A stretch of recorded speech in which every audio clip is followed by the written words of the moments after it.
l'importance accordée aux signes zodiacaux a été considérablement remise en question dans la seconde partie du XXe siècle.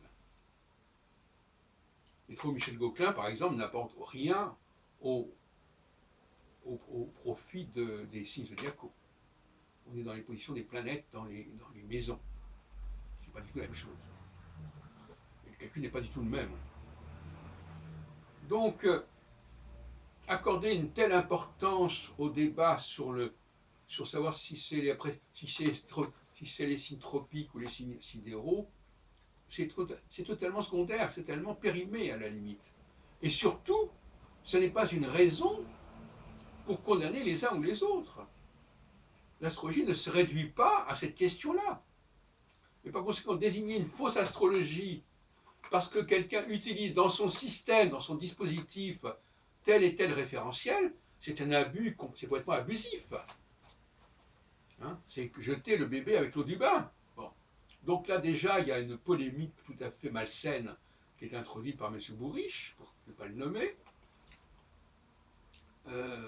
parce que de toute façon, c'est un élément parmi d'autres. De même qu'il y a des gens qui n'acceptent pas, comme Nicolas par exemple, les domiciles des planètes. Bon ben voilà, ça ne veut pas dire que son astrologie est fausse, ça veut dire qu'elle ne comporte pas cet élément-là. Maintenant, quelle est l'importance de cet élément-là? Toute la question est là. Si M. Bourriche s'imagine que les astrologues attachent une grande importance au fait que les gens soient nés sous le signe du bélier, sous le signe du lion, sous le signe de la Vierge, mais ça c'est une astrologie populaire, c'est une astrologie de bas étage. Alors voilà, donc le débat il est là. M. Bourriche s'adresse finalement au peuple en disant oui, vous, le peuple, eh bien, vous devriez vous situer autrement par rapport à votre signe de naissance. Mais par rapport à l'astrologie savante, tout ça, c'est un débat d'arrière-garde, c'est un débat complètement secondaire. Parce que les astrologues sont loin d'utiliser uniquement le soleil comme point de repère pour parler de leurs clients et pour faire des prévisions. Donc, il s'en prend à cela. Ça fait penser d'ailleurs à M. Brémorel, avec qui j'ai eu des débats, notamment Radio Luxembourg en 2013, à l'occasion des fins d'année. Cette petite guérilla contre les horoscopes, contre les signes zodiacaux, ça s'adresse au peuple. Le peuple qui connaît de l'astrologie que le nom des signes. Hein. Bon, voilà. Et qui ne connaît pas grand-chose d'autre. Alors, donc finalement, il y a un mélange des genres, astrologie populaire, astrologie savante, tout ça c'est mélangé et c'est assez imbuvable, pour dire la vérité. Hein. Alors il faudrait quand même séparer, ne pas mélanger les torchons et les serviettes. Quand Barbeau fait l'astrologie mondiale, il ne s'intéresse pas au zodiaque. Quand Gauquelin non plus, la, pour beaucoup d'astrologues, c'est le thème natal dans son ensemble qui est important. C'est même l'ascendant qui est plus important que le signe. Là encore, il y aura un débat avec M. Bourriche. Hein. Hein. Est-ce que c'est pas.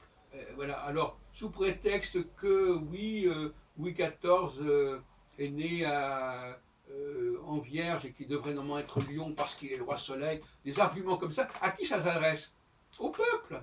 Ça ne peut être intéressant que pour le peuple. Alors, ce qui est amusant, c'est que M. Bourriche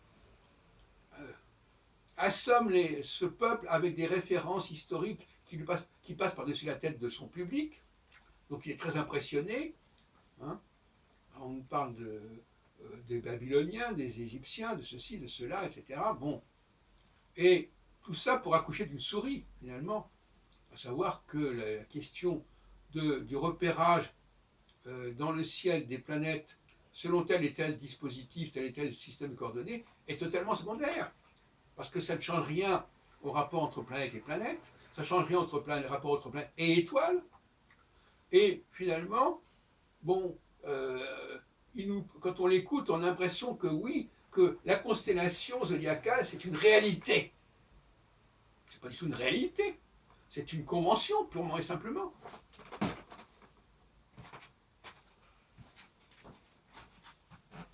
Et ce qui s'est passé, c'est qu'effectivement, les astronomes, à un moment donné, ont souhaité utiliser certaines terminologies, certaines séries, et ils ont adopté la série des 12 mois de l'année, telle qu'elle existait il y a très longtemps dans les livres d'heures, etc.